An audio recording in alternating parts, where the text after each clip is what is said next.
Hey guys, it's the Technologist here with my review of the Kindle Oasis. I've owned a few Kindles since their release in 2007, but a few months ago I decided to up my game. The Kindle Oasis is the pinnacle of today's e-reader technology, however it doesn't come with a low price tag. From the outside, the Oasis is very simple. The device has a micro USB port for charging, and next to it is the power button. Then, once we open the case, we have a solid glass front, disrupted only by two page turn buttons. The display itself is the standard Kindle size of 6 inches, with 300 pixels per inch. The font displayed is clean but slightly softened by the matte glass. The Oasis is focused on one-handed use, and as such, the screen bezel is larger on the side with the page turn buttons.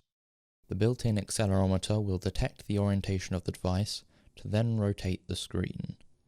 The buttons will also stay consistent with whichever hand you're using, so that the top is always forwards and the bottom backwards, or vice versa depending on how it's set up.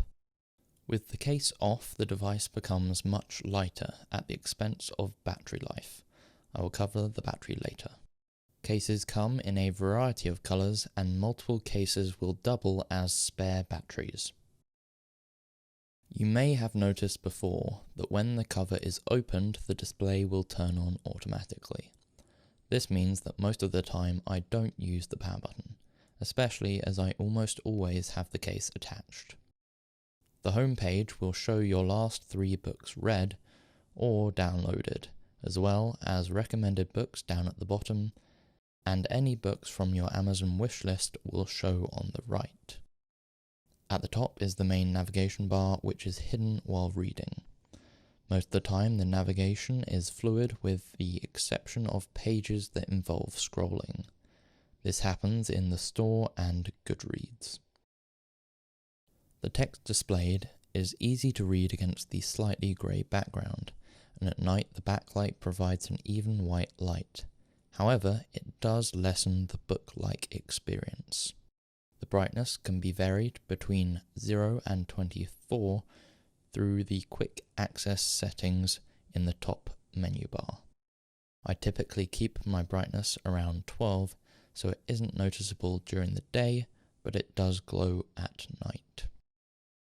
Down at the bottom there are a couple of indicators to show you where you are in the book.